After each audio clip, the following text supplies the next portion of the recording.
This is the BBC. Dear brothers and sisters, all are welcome here at the Confessions podcast, whether saint or sinner.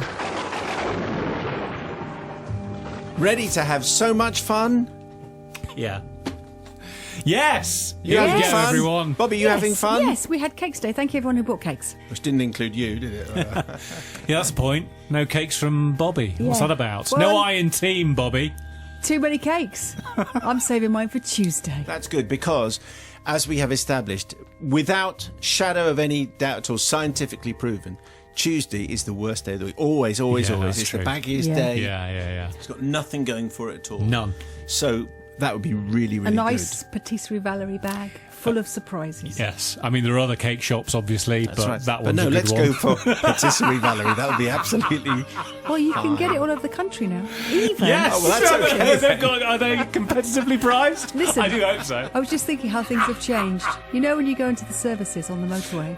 Oh, are they there as well? Yeah. They are now on the M40 Junction 2. How things have changed. Do you in deciding which junction you're going to turn off at, Yeah.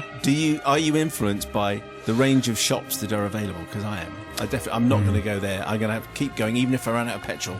I'm not Yes. turning in for one of those. Yes. I think we all know what you I mean. don't do service stations, generally. Really? Very grateful for them when I need them, of course. Very grateful. Anyway, what are we talking Yes. about? Not confessions. It's the Confessions podcast with extra motorway service station information. Coming up, this week's tales, including M's confession, If My Friends Could See Me Now. Claire's tale, Can't Take My Lies Off You. Fast Eddie's shameful story, Highway to Yell. And a classic confession from the crypt featuring a very nosy neighbour, which I like particularly. Anyway, we start with David's confession, Fun of a Bleacher Man. Simon Mayo's Confessions podcast. Please be seated. Good evening, Simon and his team of Hopefully Forgivers. This is David who sends in tonight's tale. A little bit of a PG thing here if you're eating, I think. Good. Okay. And also, there is nothing in this confession that you should try to repeat. Okay. Even better. Many moons ago, in the early days of our habitation together, my wife, girlfriend as she was then, had given me a simple task. The task was simple, as I've just said. But there was a problem because my girlfriend needed an afternoon nap after her workout. We had our wedding coming up. The task was to be done without her presence, giving my young mind free rein. What was this task? Well, it was simply to remove maggots from our wheelie bin. You see, I had left the bin lid open down the side of our house, a house that backed onto the large farmer's field. When the farmer harvested his yearly crop, flies would go up in the air, and they would normally fly over the houses and settle somewhere else. And that is, unless someone stupid left their bin lid open, and they all went in there. So a few days later, when emptying the bin from the house, I discovered my previous error of leaving the lid off, when I was met with a smell and a sight of maggots all over my rubbish. Reporting it to my girlfriend, she told me that the maggots were pretty simple to get rid of. Simply pour a bottle of bleach in the bin, close the lid, and everything is fine from there, she said, before heading off for her nap. I'm not saying that's the right thing to do, and neither is the BBC. I'm just saying this is what David's girlfriend, now wife, instructed him to do. Being an imaginative young fellow at the time and being fully able to do as I saw fit, I decided there must be another way to resolve the issue without wasting money on bleach, because that is so expensive these days, a couple of quid. Quite a run on that. Looking around for items or products I could use, it suddenly hit me. And can I just say once again that there is nothing in this confession that you should be copying. Okay. We'd had a barbecue a few days before, and I still had some lighter fluid left. The thought process that went on now was something simple. It was a bit like this. Small controlled fire equals lots of smoke. Close the lid. Smoke kills maggots. Genius. Unbelievable. Okay. I mean, what could possibly go wrong? I lit a small controlled fire in the wheelie bin, and the fire was going quite nicely, but then I suddenly remembered my health and safety qualification. How about that? I realised that I didn't have a bucket of water in case the fire got out of hand. Thinking safety first, I walked to the garden tap and proceeded to fill the bucket, leaving the small controlled fire to do its thing with the lid closed. Okay. Bobby's looking so serious and stern. Returning after what would have been no longer than 30 seconds, I was struck by how shiny the bin looked. It looked as if it had been polished. Being a man, there was, of course, only one test to see if all was well, and that test was, of course, kick it with your foot. Oh, no. To my shock, my toes went through the side of the shiny bin, and a backdraft of flames projected out of the hole. I then watched as my previously 4-foot wheelie bin shrank to no higher than 9 inches, and suddenly looked like some sort of modern art exhibit. Throwing the bucket of water over the remains and then utilising a garden hose, I managed to extinguish the fire completely, and luckily nothing other than the bin and my ego were hurt. I then did what any other self-righteous gentleman would do. I walked away and pretended nothing had happened. I mean, obviously. My girlfriend awoke and asked if I'd managed to resolve the maggot problem. Well, kind of. Yes, I responded. I suppose you could say that I have. Yeah. Nothing more was said for a few days until she went to empty the house bin into the wheelie bin. My girlfriend returned saying that the bin had melted and that all the rubbish was now one solid piece entwined with the bin. Quick to shift the blame, I stated that I'd seen a builder put something in our bin the other day. We lived in a new build house, so it's very common to see a builder walking around. It must have been that bloke with the cigarette and you put the bin in the thing and they still alight. Well, my girlfriend was furious. I'm going to write an email of complaint straight away. They could have set fire to our house. What do they think they're doing? I'll tell his reverence. Yeah. That's exactly the way Yes. she spoke. Like a man looking to escape all blame, I stayed perfectly quiet. Off went my girlfriend's email to the property developer's head office, and I was tasked with contacting the local council to get a replacement bin. After a quick call, it became apparent that all replacement bins cost 30 quid. Blimey, I said. The bleach would have been cheaper. What a tight-fisted guy you are. Well, it's all the builder's fault, says my girlfriend. I think they should pay the 30 quid. Definitely 100%, I said, somewhat cowardly. And off went my girlfriend's second email to the builders, demanding 30 quid. Back came a response from the builders saying that they unreservedly apologised, had dealt with the individual concerned, and that a new bin had been paid for and would arrive shortly. Now, Bobby's expression is one of outrage. Mm-hmm. Now, Father Simon, I do not seek forgiveness from the builder. Hopefully the telling off helped this person quit smoking. What? And I don't seek forgiveness from the property developers for 30 quid for the replacement bin, given that I had just bought a house from them, and I'll be paying it off for many, many years. Yeah, put that in your pipe and don't smoke it because it's not good for you. I actually seek forgiveness from my now wife, who couldn't approach the site manager anymore if we discovered a snagging issue in our house, as he would run off in the opposite direction as soon as he saw her. Well, basically, my guess is not forgiven all round, David, for extortion and endangering the neighbourhood. But, you know, in general, Matt forgives everybody. Let's see what happens here with Bobby, first of all, looking mad as hell. Well, just small controlled fire in a plastic bin. I think your wife should get a new husband. That's the first thing she Yes, needs there's to an do, element because of I that. think you're basically going to be a nightmare for the rest of your life. You're not forgiven for blaming somebody else. That is really not fair. I think it's actually worth flagging up that maybe throwing cigarettes away in the bin is, of course, a risk, and you should do that directly. Say, look, would you mind? I don't think anyone had done that, but he was just Yes. blaming it on the builder who Right, probably okay. smoked. Do you know what, though? You're not forgiven. No, You of said course not. happily forgive us. Not from me, David. You're not forgiven. I think he's got to be a foolish fool, hasn't he? Yes, he has. I mean, calling it a controlled fire doesn't mean it's a fire under control. No. If you walk away... If it's in a plastic bin, like Bobby says. Put it in a plastic bin. Superb. Obviously, we don't condone, but that was a very, very good story. I am going to forgive only because I think your instinct was right about let's put my melted bin in as an art installation, because I've seen worse, frankly. You know, put that in, call it the futility of hope, and suddenly everyone's paying thousands for it. So, would, yes. yeah, you disperse, c'est moi. So, yes, forgiven. The Confessions Podcast. Dear Simon and the awesome assembly of palpable adjudicators. Forgiven. Thank you. You're such a pushover. You should be a judge. Yes. That'd be good. Oh no, we're coming up. Oh yeah, it's fine. Say something nice about me. I wish to confess to you a story of a foreign trip from some 7 years ago. My wife, Debs, and 2-year-old son decided to head away on holiday to southern France on a posh camping trip. We decided to drive from our home in the English Midlands down to the French south coast. On planning this journey, we decided to complete it in 2 manageable chunks, stopping off at a hotel a few miles south of Paris to break up the journey. Always sensible if you've got a 2-year-old in the car. We stopped at a lovely 4-star hotel. We had a lovely meal, put our boy to bed nice and early. As such, we got ourselves ready for an early night. Now, this resulted in an early wake-up time, for me especially. So I decided to take advantage of the hotel facilities, specifically the lovely swimming pool, and I went for a very early morning dip. I rummaged around in the suitcases in our room for some time and grabbed what I could in the dark whilst trying not to wake up anybody, and I reached for some shorts and trunks and thought I'd make sense of it when I got to the changing rooms. I headed down to the pool, entered the empty changing room and realised I had grabbed my white shorts and a pair of budgie smugglers. As you may be aware, white shorts are not ideal when wet and tend to reveal more than they should, and I really don't like wearing trunks. However, I thought the best thing would be to wear the trunks under the shorts to avoid any issues of transparency.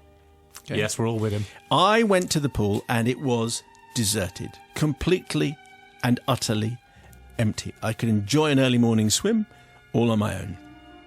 Did a couple of lengths and was getting into the swing of things. I was, however, finding that my trunks were quite uncomfortable under my shorts. I had put a few pre-holiday pounds on, to be honest, Father Simon, and they were feeling a little bit tighter than I recalled. I tried to persist with the swimming, but I was getting more and more uncomfortable. And then an idea struck me. In the middle of the still deserted pool, how many people were around? No one was around. I would remove my white shorts, remove my trunks, and put back on the white shorts and carry on regardless. Then, should anyone have entered the pool area before I finished my swim, I would simply wait for them to be at the deep end whilst I got out and headed back to the changing rooms, thus reducing the risk of any transparency-related embarrassment. Great plan. Can't go wrong, this. No. Absolutely can't Already go wrong. No. And of course it went swimmingly. In fact, nobody else entered the pool area, and as such I had no need for any concern. I headed back to my room. Wife and boy were both dressed and up, and we all headed down for a well-earned breakfast before we set off on the second half of our epic journey. We're all seated at a lovely table by a very pleasant, albeit I have to say quite giggly, waitress. In fact, it turned out that all of the waitresses were pretty giggly and also a little bit pointy. As in not pointy-headed, they were pointing at me. And they're also a little bit whispery. They were all whispering to each other a lot, as did many of the diners. Surely we couldn't have been the first British people they'd ever seen. Come on. It was at this point that I turned round to see the unique feature of this dining area. Oh, no. There was an incredible glass wall, which was a viewing window to the underwater area of the pool. And it ran alongside the whole of the pool. You could see people swimming and splashing and treading water. In fact, I have to be honest and say that the glass acted as a magnifier in some areas. Yeah. So if someone had decided to, let's say, remove their shorts, they'd have been giving quite a show to everyone who was just enjoying their café au lait and a croissant. So clearly, this is what I need to say, says M, because I need forgiveness from my wife, who I have not told about this. And she's always wondered why there was a frisson, a rather odd atmosphere in that dining room that morning.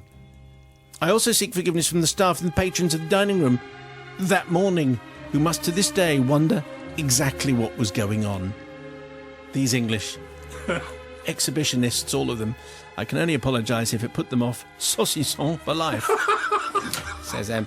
Quite unnecessarily. Yes, there's no quite need for that. unnecessarily at the end. But if you're married to M, well, that's going to be quite a shock. Why wouldn't you just say, oh, right, the reason they're all pointing and laughing is because... Anyway, so let's check in with Sister Bobby here, what she's making of that one. Well, first of all, surely you'd have thought of security cameras, especially with public swimming pools, and hospitals. There would have been, even if there was nobody there, there would have been. Well, maybe there weren't any. No, there would have, just because of safety. If it's He's open to the underwater. public. Yes, I know but on top of the water. So the very fact that you stayed in the pool with your dangly legs out and got your trunks off, and then thought that was what part of that was a good idea that you thought, oh, this is okay? Why couldn't you just get out of the pool and do it? It's just ridiculous. Because people might see if you get out of the pool. Yeah, if you do go it to the underwater, no one's changing going to room. see. How lazy do you have to be that you can't go into Oh, a I see. changing room and change your trunks that are now too small for you? Transparency and security should always double layer when you're wearing white. That's the thing. Is that the rule? That's the thing. You should be asking for forgiveness from just about everybody. Your poor wife, the poor waitresses. I noticed nobody gave you free extra breakfast. So when you talk about a magnifying window, it still wasn't Steady. enough, was it, for a free breakfast? Anyway, you're not forgiven, Brother Matthew. Yes. Well, it strikes me as a very sort of continental thing. My understanding of French swimming pools is that you're not allowed to wear shorts. Obviously you have to wear trunks. They stop you wearing shorts. So actually, in a funny way, wasn't he actually complying with our Gallic cousins in a way? I mean, what are the chances of there being windows underneath the pool? I never checked that. None of us ever check it. So I'm obviously going to forgive, because it could have happened to any of us if we'd decided to change our pants. It is in the quite an middle of the interesting pool. point. There would be quite a few people who would not want the bits of you that are underwater to be viewed by people having feels their a bit breakfast. 70s, doesn't it? Feels a bit sort of, hello, my dear. We've got windows underneath the pool, Really? Simon Mayo's Confessions podcast. That was M's confession, If My Friends Could See Me Now. Now, if you're one of the very busy people who have commitments that clash with the confession being broadcast live, you will have missed a reaction on the People's Verdict. So just for you guys with important jobs, here's one of our favourite responses. This says, Simon, I have a husband who turns into Frank Spencer as soon as we get on holidays. I'm afraid I identify with his wife, so not forgiven here. Natalie in Shepperton. It wasn't my fault. What was that at the end? A little bit of Frank Spencer. Oh, I see. That's I it. thought it was Betty. That's the thing, isn't it? Yeah, boy, he used to say Betty Ooh, as Betty. well. He used Yeah, to say that yeah. as well, but it was just something else. Still to come, what on earth is happening here? Ow. Owl! Cow! No, owl! No, cow works. No, doesn't it? owl! Cow? Harry Potter, owl! Owl! Owl! Well done. Got there in the An end, owl team. with a cow! Owl with a cow. Owl! Utter incoherence. Yeah. Owl! Just shout something that rhymes Dear, with oh dear. owl. If you like an accent or two, you're in luck. Some of this coming up. It's so great they built the castle so close to the train station. No. What's that? Do tell me what We so love Harry Potter. really? Now, for me, that was Yeah, it was like we were there. It was like we were because in. I've Yeah. I've had some conversations recently about people who do audiobooks, right? And there's always it's always Martin Jarvis, always. But I reckon with that as my kind of sound reel, I reckon I could get some. Definitely. Yeah. Could get something. I could get something. Yes. I reckon You I could do the get new some Lee gigs. Child. Could be you. Hot diggity. Anyway, maybe not. Let's have a look at the parish notice boards. Let's see what's accumulated over the last 7 days and who's going to be deserving of the 3 remaining vintage super special Steve Wright clocks, which we have raided from the Steve Stolen. Wright cupboard. Yes, that's right. But it's got the old Radio 2 logo, so they're just dusty and hopeless. Anyway, Matt, what have you got from the board? Yes, I have got an email here from Mark in New Milton. It says, Dear Father Simon, or whoever it is who vets these emails, Yeah. I'm not writing for me, but on behalf of who I suspect may be your biggest fan in Australia. This isn't a confession, it's simply a request. Could you arrange for one of your exclusive stickers and a signed photo to be sent to me so I can send it on to Mel in Australia? I'm even saving you on the postage. I put her onto your genius years ago, and we continue to collapse into hysterics on a weekly basis. I've attached proof of our conversations in the way of a screen grab from our WhatsApp group, where she's talking about the fart machine had me convulsing with laughter, which was awkward because she was on the train at the time and there were witnesses. If my grovelling is sufficiently successful, could I ask Matt to add a superb, excellent comment? Superb. Excellent. What do you think of this email so far, Matt? Superb. I know it would totally make her day. And of course, your sticker will have pride of place on her car. Not unrelated, of course, will be the fact that through this generous act of kindness on your behalf, I shall be elevated to the ranks of a demigod in her eyes. And who knows where this could lead when we meet next, winks forever. I simply can't thank you enough for the pleasure the confessions bring us. And talking of which, from the vaults, can the gorilla in the fridge ever be topped? That must be from before our time. Yeah. No. The gorilla in. I do remember the gorilla in the fridge. Right. Is this like the goat in the hole? No, it was. I don't want to mess this one up. So, but I do remember. I think it was like a Christmas prank of some kind, and someone was showing off to a girlfriend or boyfriend, and there was a gorilla in the fridge. There wasn't a gorilla in the fridge, obviously. Not a real Anyway. gorilla. Was it? Really? No. That can't be right. Well, shall we find out? Let's dig around and find out. And because we don't have any car stickers left, we will get one of these clocks, which is wrapped in kind of cheap plastic. And it's got Steve Wright in the afternoon. It's got the old Radio 2 logo, and it's always 5 to 12. So, I mean, I don't think they work. Okay. I mean, we're overselling this. And it's got on the back 16 and 7 pence. So that's how much it costs. Anyway, so that's what we'll be sending out. Anyway, what piece of the parish notice board has Bobby selected? Who's going to get another Steve Wright clock? Well, I've got this confession, but it's a slightly different one today, and it comes from Jess in Devon, who works in a nursery. All right, Jess. And this is a children nursery, not a plant nursery, okay? Okay. Dear Simon and the fabulous Drive Time team, I'd like to put forward a mini U-rated confession to you on behalf of a little boy at the nursery I work in. He is, in fact, too young to even write his name, but I feel his sin is so bad that I must confess on his behalf. I have changed his name to protect his identity. Okay. As you know, many children love their food, and 2-year-old Jack is no exception, not his real name. Last week, I witnessed him eat his vegetables, his dinner, his pudding, and proceed to eye up his fellow nursery friend's pudding too. We'll call her Jill. When Jill appeared to put her spoon down to prepare herself for another mouthful, Jack took a quick glance around, gave a firm shove in the direction of the poor, unsuspecting Jill, and slowly pulled the stolen pudding towards him whilst Jill tumbled to the floor. Nice.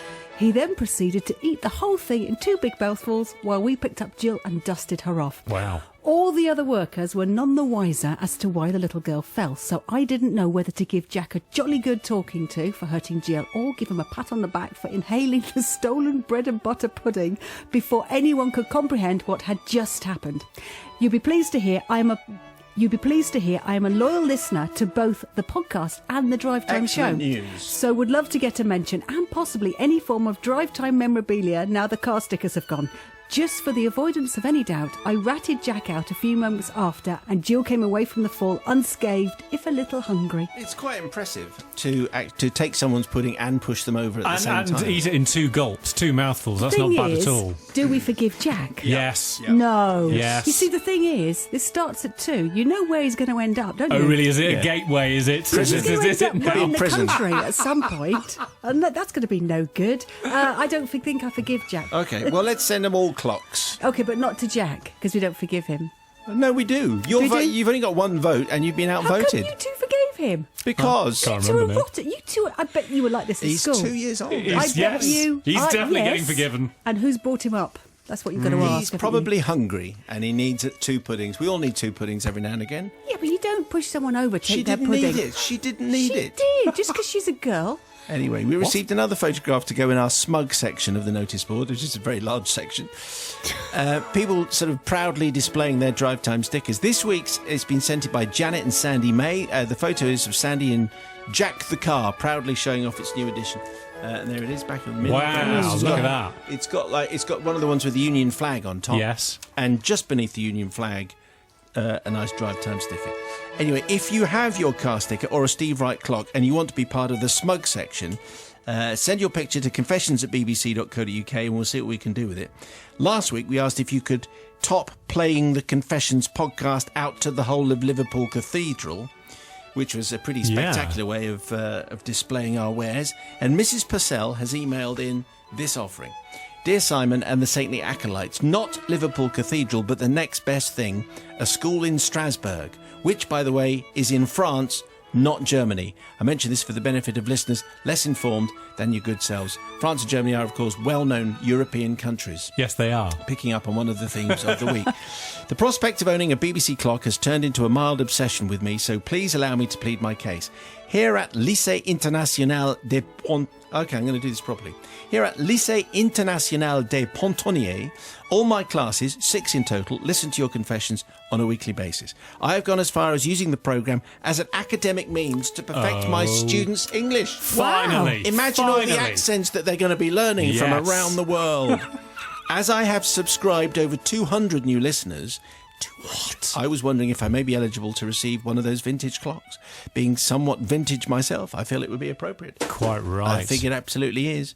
You should know that if granted, the clock will be treasured in room 112 and will be particularly useful during exams, although it'll only say 5 to 12. It will not be for my sole selfish use. Oh no, it will be for the delight of all now and years to come, as well as a constant reminder of the value of confessions and moral rectitude. Thank you for considering my request, and no matter what happens, merci pour les confessions. P.S. If we do get a clock, or any of those treasures kept in BBC vaults, I promise to include confessions as a compulsory homework as a token of my gratitude. I wonder how you'd set a homework based on... I suppose it could be like a comprehension. Yes. You could listen to it once and then be asked, what colour was the vomit in the gutter? I like the fact that we could be on the national curriculum in France. That fills me with joy. Yes, and particularly at the Lycée International des Pontonniers. You're very happy with that pronunciation, aren't you? And see the picture of my Tumblr where pupils find the link to their compulsory subscription, and we've checked the Tumblr link and it works, so there it is. Wow. Teachers, if you want to impress us, that's the way you do it. You insist. It's compulsory. If your kids want to progress, they have to subscribe. So that's we've got a top 200 then. 200 at one time. That's pretty good, isn't it? That's pretty good. So, the last of the Steve Wright vintage clocks will be heading over to Jessica, Mark and Mrs. Purcell. Find out what other piece of random Radio 2 promotional material we have to give away next, whose cupboard we've broken into on next week's exciting podcast. Remember, we're only going to be rewarding outstanding contributions to the podcast, so if you want to be with a chance of receiving something, don't send us any old tat. Get your creative hat on and email confessions@bbc.co.uk. Our standards are sky high. So, Dirty Grubby time. It's the weekly trawl through the gutter, highlighting the confessions that haven't made the cut due to compliance rules at the BBC, which are, of course, I was going to say ludicrous, but actually what I mean is completely justifiable. Well, quite right, yes. Nick, you must be able to see that a confession about downstairs hair removal wouldn't get through. And although we admit the part about using sprouts to cool down the burning sensation and the sprouts then unintentionally being propelled at your wife's head when she walked in on you is very amusing. At what point did he think that was getting on? At what point as he's right, this will get on. Here we go. And it was that point that I threw the sprouts at my wife. What? Unbelievable. Extraordinary pictures. We also can't condone Michelle's story, in which after a few drinks she tells some people at a party that she was once married to a Rolling Stone. Now that's bad enough, Michelle, but did you really have to tell them that you split up because of his very small hands? Oh no. Oh no. That's not very fair, is it? William, to tell your tale of a swimming pool prank where you fired rubber arrows at your friends would be condoning your use of real metal arrows. Lucky for you, no one was hurt. No, at least it didn't involve the nether regions. Or sprouts. But, we can't condone the use of metal arrows. No, we can't. Because it's not funny anymore, is it? No, it's not. No. We could condone the use of little arrows in the Leapy Lee song, but not... but they weren't real. They were... Leapy Lee? Leapy Lee. Little arrows. Come on, little arrows... Sing it. They will hit you once and hit you once again. Little arrows that will hit you and hit you once again. Little arrows that every now and again. Here they come, pouring out of the blue. Little arrows for me and for you. Little arrows that will hit you once and hit you once again. There's no one knows this song. Is that you. our homework? Have you made this Absolutely Leapy Lee? Leapy Lee was a big hit. Looby Loo? Leapy Lee. Is that the same Lou. time as the purple Little monster, arrows that or will hit purple you people? once and hit you once Little again. arrows. Little arrows that hit everybody Hit every now and then a big bass voice. Oh, the pain. Some folks run Okay. and others hide. I think we should move on. They hurt a or little stop bit. as soon as I possible. feel like we're on the night bus. Can we call somebody? Something's gone terribly I wrong. think there's a button under the desk. Quick! Even I'm scared now. Now, there's just one more to mention here, because we all know that desperate times call for desperate measures. So we understand Ray's predicament when he found that after a first date in the 70s, his car door was frozen solid at the handle. Not wanting to keep his date in the cold any longer, Ray took what he thought was the only action possible. Oh, no. He relieved himself on the handle Yeah. in order to unfreeze it. I think that's very good. Very Yeah, no, that's fair enough good so far. good. If this wasn't bad enough, just as they were about to drive off, a stranger knocked on Ray's window to tell him he had a radiator leak, illustrating this by putting his finger in the liquid, sniffing it, and saying, "Yep, definitely radiator fluid. What? You've got a leak there." Well, it was a leak, but it wasn't that kind of leak. Actually, I think that's very... how did that get ruled out? I think that's fine.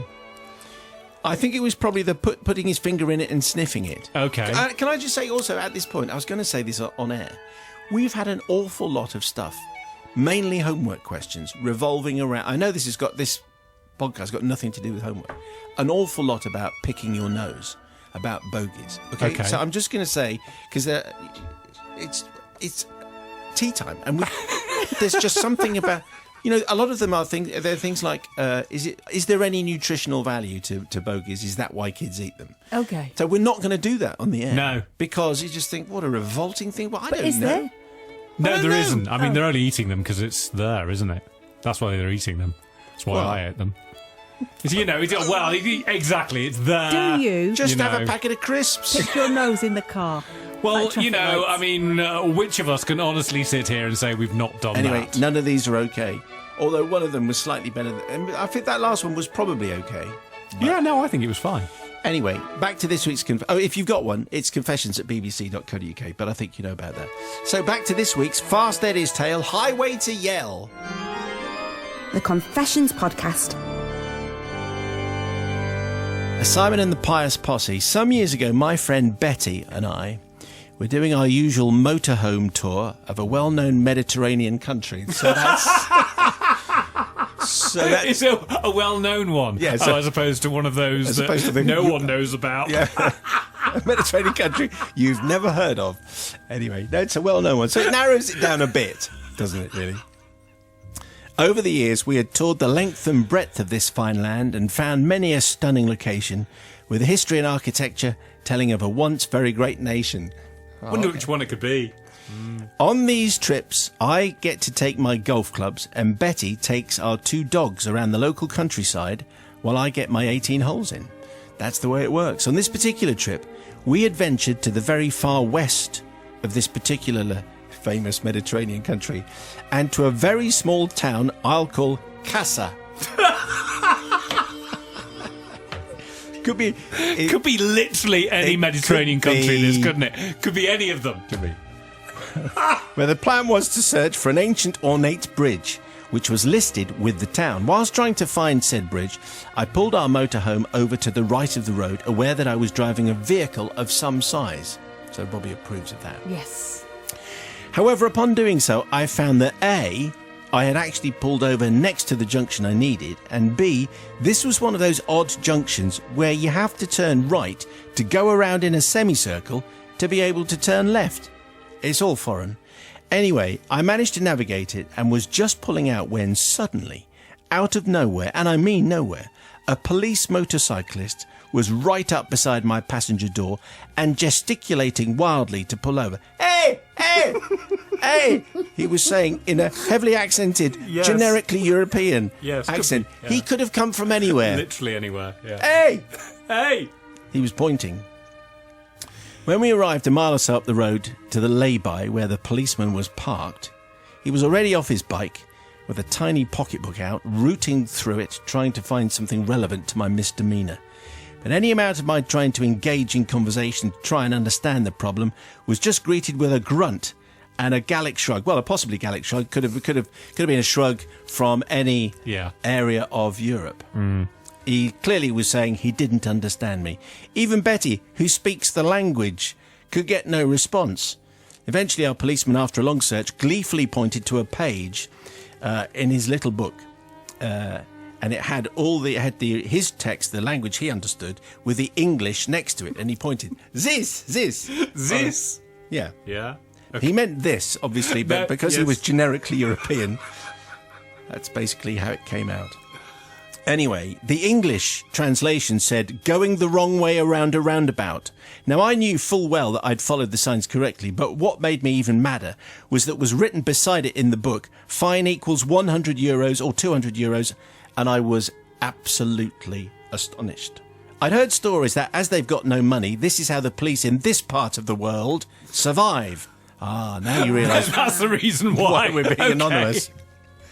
And I was now beginning to fume. Betty gave the officer a credit card and told me quietly, we can try and claim it back when we get home. But I knew that was a non-starter and continued to seethe. By now the officer had been joined by another motorbike colleague who was strutting about the way they do behind the motorhome in a pincer movement, lest I should decide to make a break for it. Hey! You! Land of hay. He was pointing. Yeah. He didn't want me to go anywhere, this one. Well, at this point, I am practically spitting sparks, especially as there was no interest in my documents or examination of our vehicle to check for roadworthiness. In my mind, this was simply a stop-and-grab raid. However, their plan had hit a snag, as I soon became aware that our man was unable to get a signal to process the card, highlighted by reams of non-transaction receipts littering the lay-by. No Wi-Fi! No Wi-Fi! He was shouting to his colleague. No, he wasn't. Sacre bleu! He was saying, Mein Gott! Mein Gott! Gott in Himmel! Not Mediterranean, but generally anyway. Europe. No, I know. But he could have... That's true. The other policeman... Anyway, the other policeman joined him, and they both pushed some buttons and waved the machine around to try and get it to work, and after a few minutes of this, finally I could take no more. I just about reached boiling point, determined to do something about the total unfairness of it all. I stormed back to the front of the van, saying to Betty, get ready to go quickly. I then strode up to the two officers, who were still buried in the card machine, ripped two €50 notes out of my wallet, and said disgustedly, here's your money.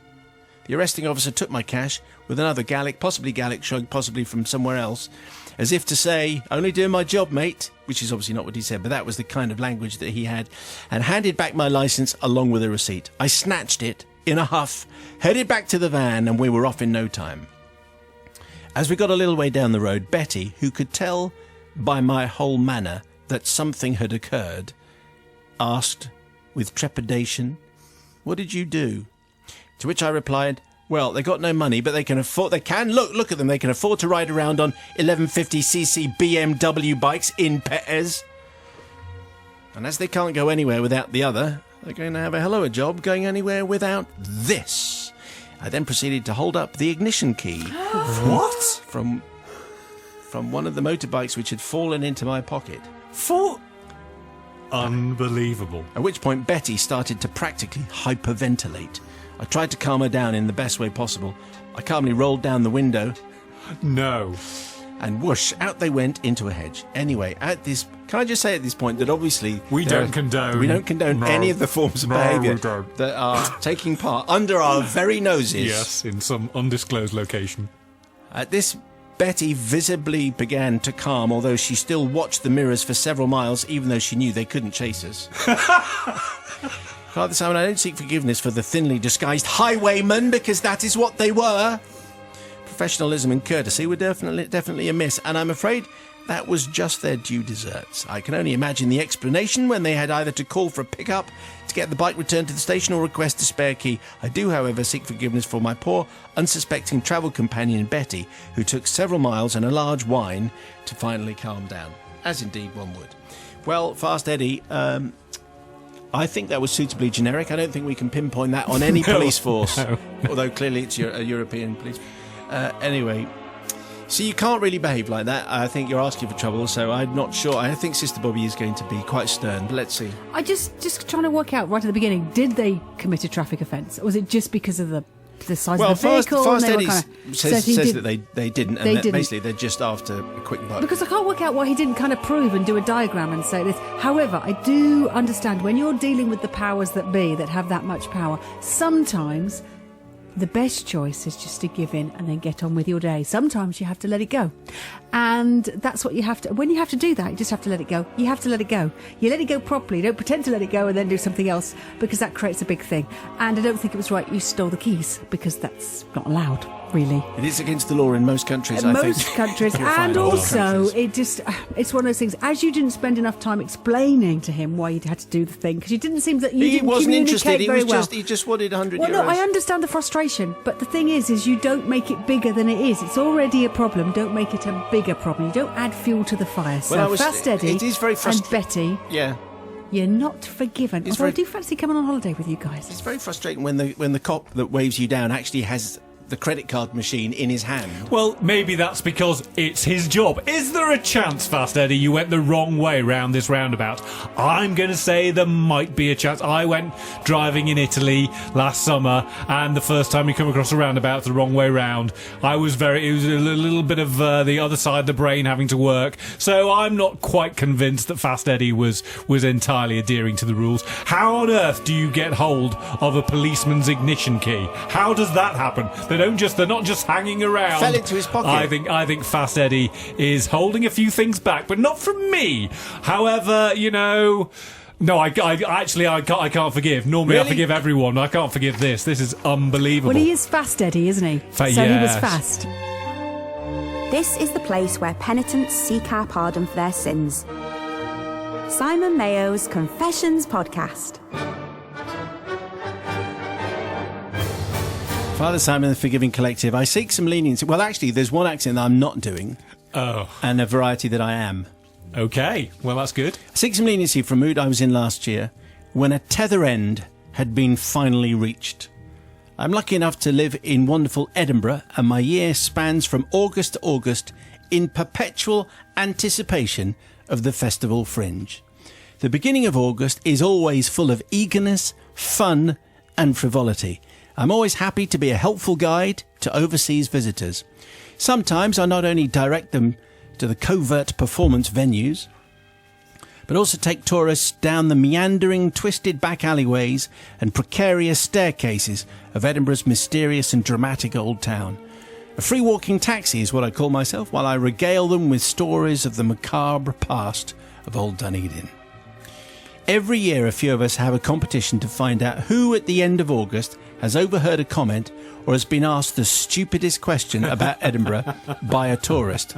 I have heard such gems as, when commentating on the 6th century Edinburgh Castle, "It's so great they built the castle so close to the train station." Where on earth is that? I don't know where's that from.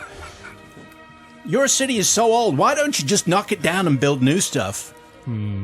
Also, "Wow, a military tattoo office? You have a whole office just for getting tattoos off soldiers?" Yes, that's right. Anyway, so there was a range of states there that I was going for. In retaliation for such comments, I take great delight in asking every tourist I meet if they have been haggis hunting yet. "No," they reply. "Well, I say you must, and you're in luck, as no matter what time of year it is," I'm talking to them, "it happens to be haggis hunting season now, and that they should definitely go." And I tell them it's an easy thing to catch a haggis because they only have 3 legs and one is shorter than the other, so they're easy to chase around the hill and grab hold of. But they do need a licence to go haggis catching, which they can get for a nominal fee from the Tourist Information Office at Waverley train station, the one close to where the castle was conveniently built. Yes.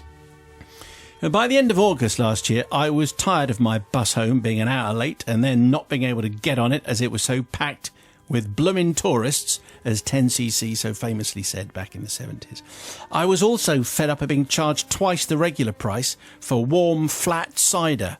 And I got bored of giving directions to the castle, which is the big building on top of the extinct volcano dominating the skyline of the central Edinburgh. It's there. It's quite See clearly that thing there? Yeah. There, up there. By the end of August last year, I was tired of all this. So one night, whilst waiting on another late bus, and after a few overly sweet, overpriced ciders, a group of tourists at a bus stop pointed to Edinburgh Castle and said, "Hey, what's that?" Tether reached, tolerance breached, my weariness waned, and I enthusiastically exclaimed, "That's Hogwarts." Obviously, Actually, yeah. It's Hogwarts. Yeah. "No," they said in broad New York accents. "The Hogwarts?" "Yes, of course, and that's actually where J.K. Rowling lives." "Really?"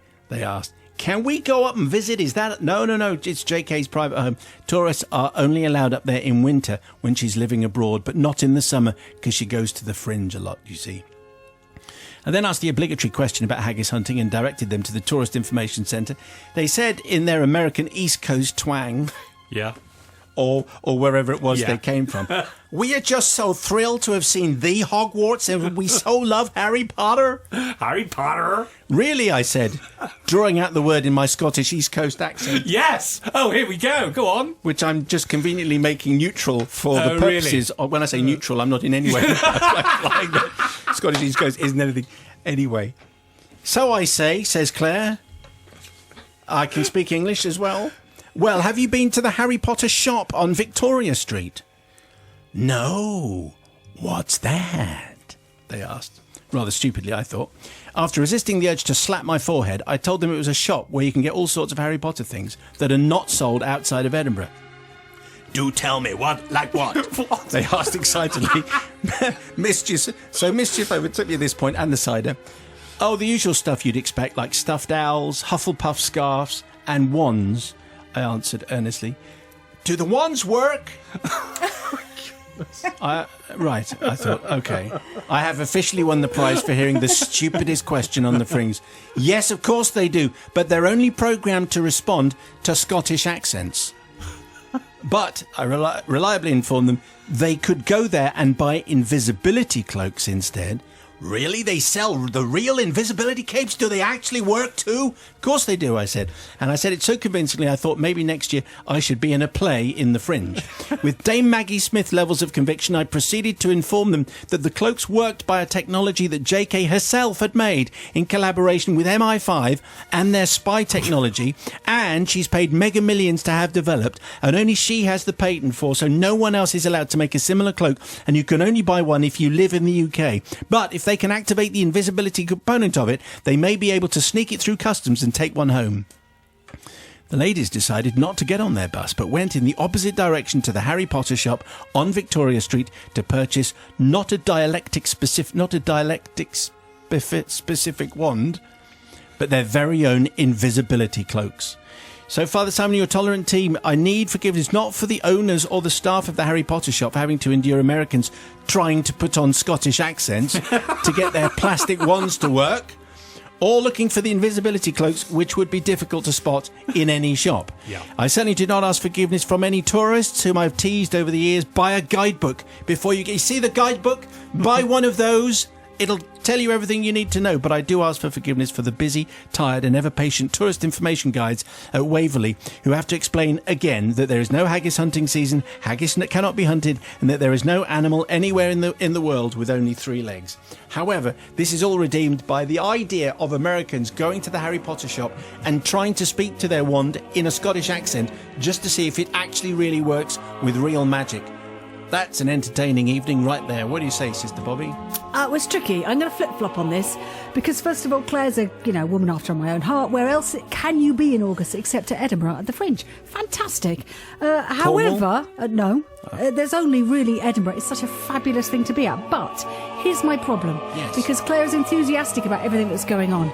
But then Claire gets negative when she starts saying, my bus is late and it's busy and it's this and it's that. And I'm thinking, what you're not thinking of, Claire, is all the producers and performers that are losing thousands, all the money that's pouring into Edinburgh, all the people that are sleeping on floors because accommodation costs millions, right? So that's why I'm cross with you. When will someone think of the producers, Bobby? The minority. The technicians, anyone who's done Edinburgh will know it costs a lot of money, and it's the people that rent out that rooms that make up the money. So, Claire, I kind of feel like not forgiving you because the Edinburgh Fringe gives you loads. However, I think I can forgive you just about for taking the mickey because it's Fringe season and basically everything is a performance and everywhere's a stage, so you are forgiven, Claire. The whole world's a stage, Matt. It is, Someone once and said we're that. all but players. Here's the point here. Either these tourists were in on the joke, and they knew that Claire was leading them on, and started asking ridiculous questions because they just see how far she'd go. Oh, are they real? Will they really make me invisible? Oh my goodness, you're saying yes, I don't believe it. Or they're unbelievably gullible, and frankly, how they are allowed out on their own, I have no idea. But in either of those scenarios, then obviously Claire's forgiven, because, you know, no harm, no thing that rhymes with foul. There you go. Ow. Cow! Cow! No, owl. Cat, no, cow works. No, owl. Cow. Harry Potter, owl. Owl! Well Owl. done. Got there in the An end, owl team. with a cow. Owl with a cow. Anyway, I forgot where Did we we were. forgive? Forgive. Yeah, so obviously. Simon Mayo's Confessions podcast. That was Claire's Edinburgh Fringe confession, Can't Take My Lies Off You, which prompted this on the People's Verdict. Hugh Ringwood, Simon forgiven, having lived in a village swamped with tourists who think it's acceptable to wander round my garden because it's pretty and the gate was open. They deserve all they get. Anyway, if that's inspired something from you, get yours very quickly, please, on the email.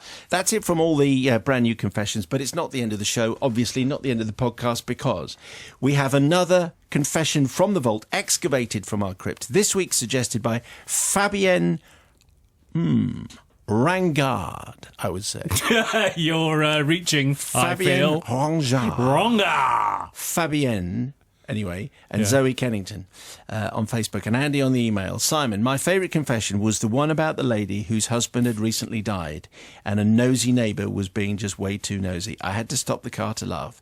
Please replay it, which we'll do with pleasure, because it's one of those confessions that you're not quite sure where it's going. If I had to guess which was your favourite confession from all the time we've been doing this feature, I would say it was that one. This is certainly one of them. The Confessions podcast.